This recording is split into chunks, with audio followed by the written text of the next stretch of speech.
Hey guys, it's Deja and welcome back to my channel.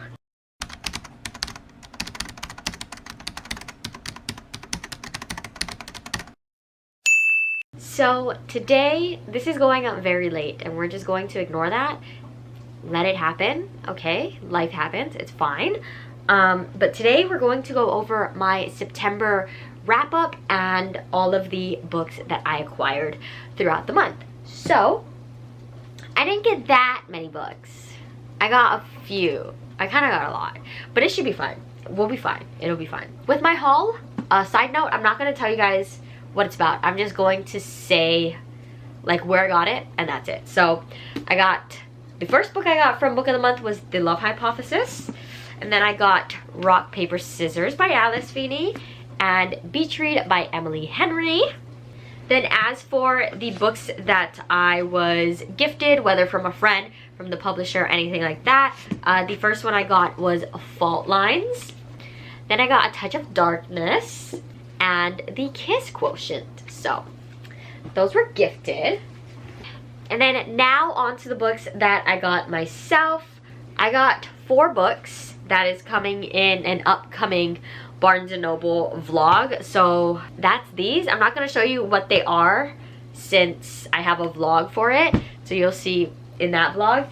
But then I got 5 books from like a Facebook resale group. They're dangerous, but I love them. So the first one I got was Words in Deep Blue.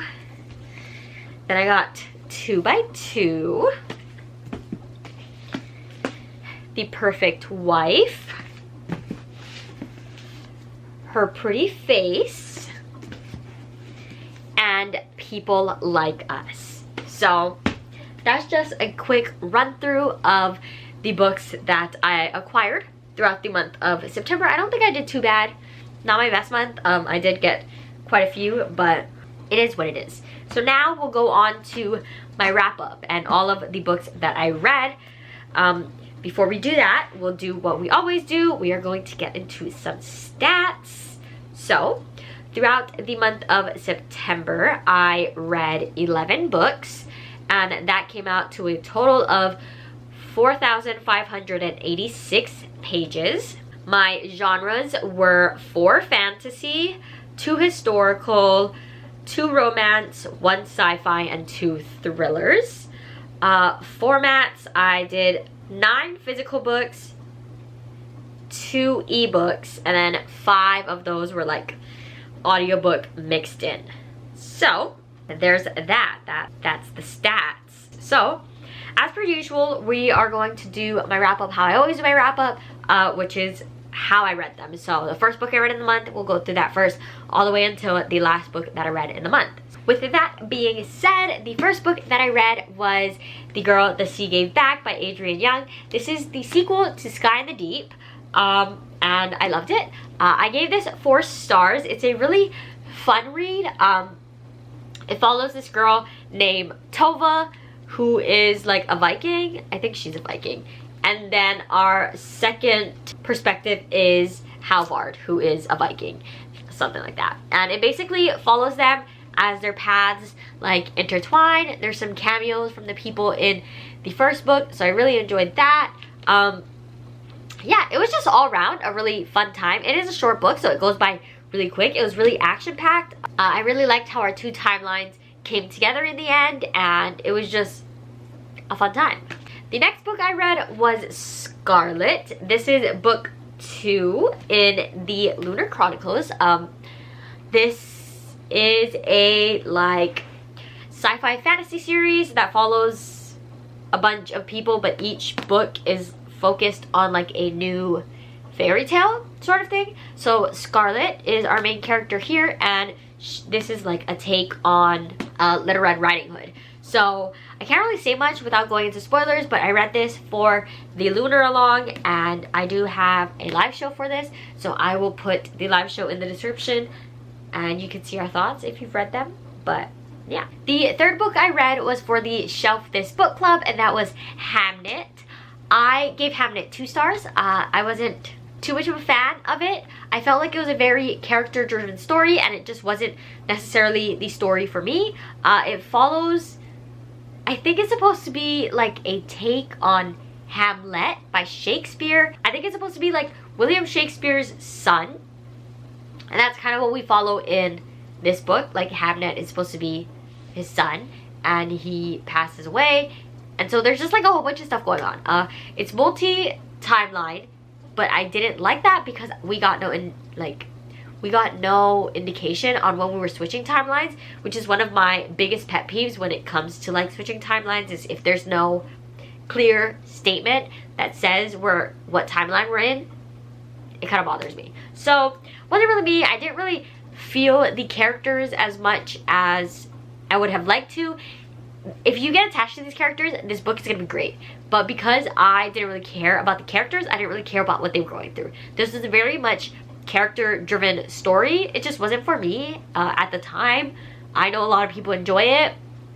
Definitely worth a try if you're into it, but it just wasn't for me. Next, I read Ace of Spades. I ended up giving this 4.5 stars. If you don't know what this is about, it's pitched as Gossip Girl meets Get Out, and I think that's a very accurate representation of it. Basically follows these two characters who go to a private school, but when there is a like text that keeps going out exposing secrets, they're kind of wondering like why this is happening. So they're trying to figure out and get to the bottom of who's sending the text. And I really like this one. It was super fast paced. The reason why it was not a 5-star was because it didn't get fast paced until the second half. The first half very much dragged for me, and I for a minute really did not care about the story, and I was like, oh my gosh, this is such a hyped book, I'm so bored, I didn't care. But so it took around like 50% for it to actually kick up into gear and like get me invested. But once I was invested, so yes. Next, I read 56 Days for the book troupe. It takes place throughout, I think COVID lockdown is just starting, but right before lockdown starts, our two characters, Oliver and Sierra, meet, and you know, they hit it off. So they have the idea to start quarantining together, even though they just met. You know, they're like, well, this could either make us or break us. So they do it. Secrets come out, and it goes from there. I gave this book 2 stars. I did not like it. It was not what I wanted, I guess. For a semi-isolated thriller, since they're in lockdown, like there aren't really as many other side characters. So as an isolated thriller, I thought it was very slow. And I didn't understand why it was going so slow. I feel like for most of the book, nothing happens. There was nothing thrilling that was happening. It was basically just them going on with their lives, saying that they're keeping secrets, and we don't even know what those secrets are. Another thing about this book is we are following 3 perspectives and 3 different timelines. I liked it, sort of, but it got really confusing because we have Ciara's perspective and timeline, and then we have Oliver's, and then we have like a present day happening. So Ciara is like, that's like the main one that we focus on, is her perspective, her timeline. And then occasionally we'll get chapters from Oliver, and his timeline seems to be like a few days or like a week before Sierra's. So like everything he's talking about, Sierra already talked about, but now we're seeing it from his perspective, and it got really confusing. The Today perspective wasn't confusing at all because it's like weeks later. But yeah, so basically in this book they quarantine together, and in the end one of them is dead. So yeah, 2 stars. The next book that I read was Cress, also for the Lunar Along. I gave this one 5 stars. So far, this is my favorite in the series. I really like our bunch of characters and how everything was pretty much working out and how things were getting explored. You know, it was just a really fun time. Cress, our main character here, she is a take on Rapunzel. And yeah, I thought that this had probably the most action of all the books.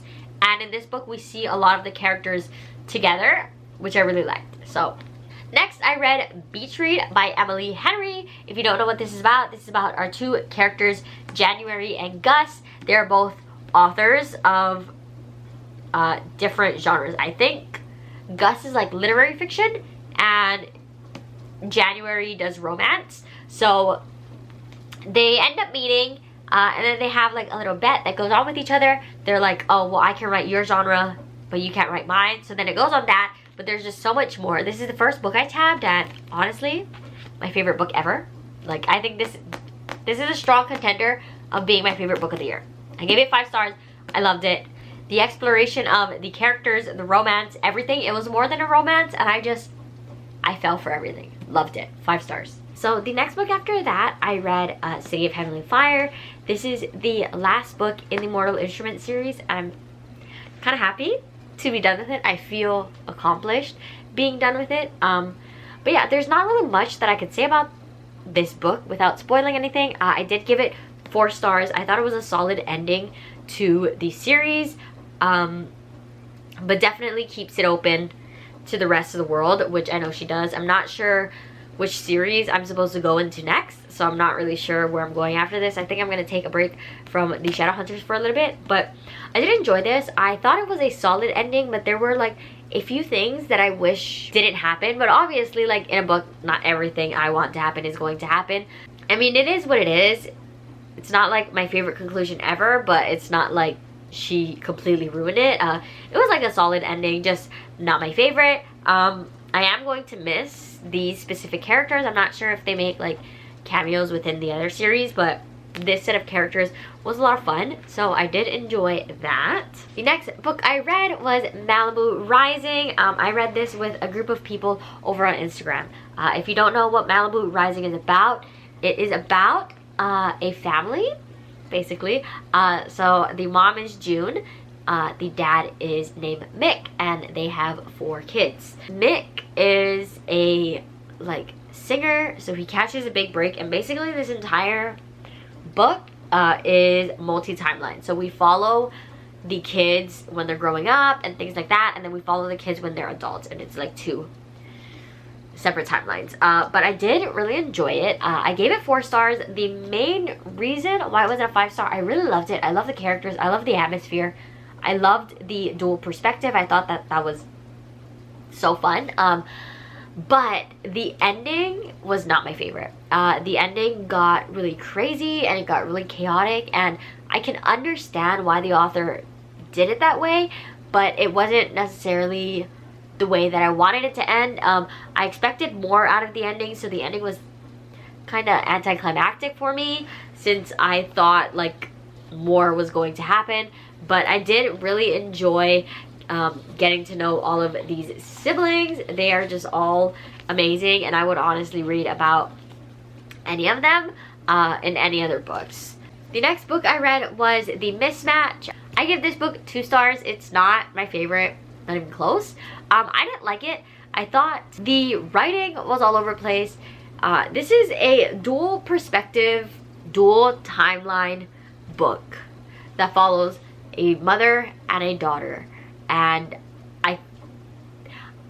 it just follows that.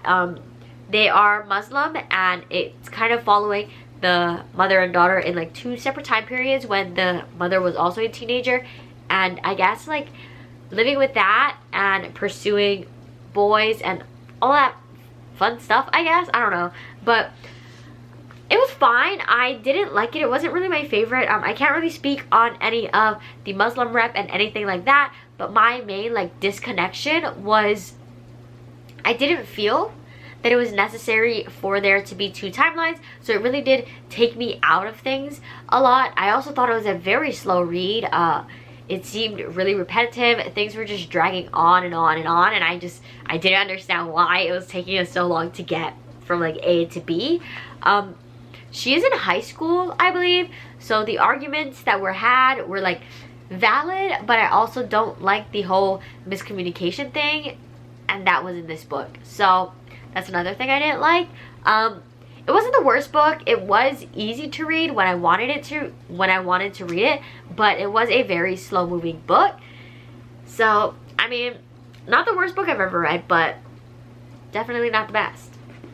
And then the last book that I read in the month of September was Red Rising by Pierce Brown. This is the first book to what I thought was a trilogy, but I think there's more books now. I'm not sure, but I'm not really sure what this book is about. I really could not tell you. It's a very sci-fi book following this guy. I don't even know his name.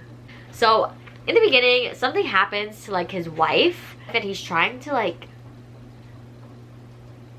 figure out if it was necessary. I don't really know what was happening, but yeah, I gave this book 4 stars, kind of thinking about knocking it down to 3.5. I think my main issue with this book is we got like 0 to no background on what was actually happening. So I was in the story and I had no idea why things were happening at all. I was kind of just going with it and it was fine. I was confused. It is really fast paced. Things are always happening. So that did make it really easy to read, but I don't know. It was fine. I'm really not sure if I'm going to continue with this series because I'm kind of fine with where it left off. I don't think I really need to open up the box to doing another series. It was fast paced. It was entertaining. There's a lot of action that goes on, but I wasn't as engaged in the book. Like I didn't, like a lot of things I kind of just skimmed. A lot of things kind of just went over my head. But that could be at no fault to the book and just at the fault, like, it's just not my favorite genre. So, I mean, 3.5, 4, not my favorite, but again, not the worst. So, yes. So, with that, that is all the books that I read throughout the month of September. If you've read any of these, let me know. I would love to hear from you. You can like, comment, and subscribe down below if you would like. All of my socials to follow me anywhere else, as well as some Discord servers if you're interested, are linked down below. I mentioned Book of the Month. If you would like to sign up and have your first box discounted, I have a referral link in the description as well. But that's all from me. I hope you enjoyed, and I'll see you in the next one. Bye!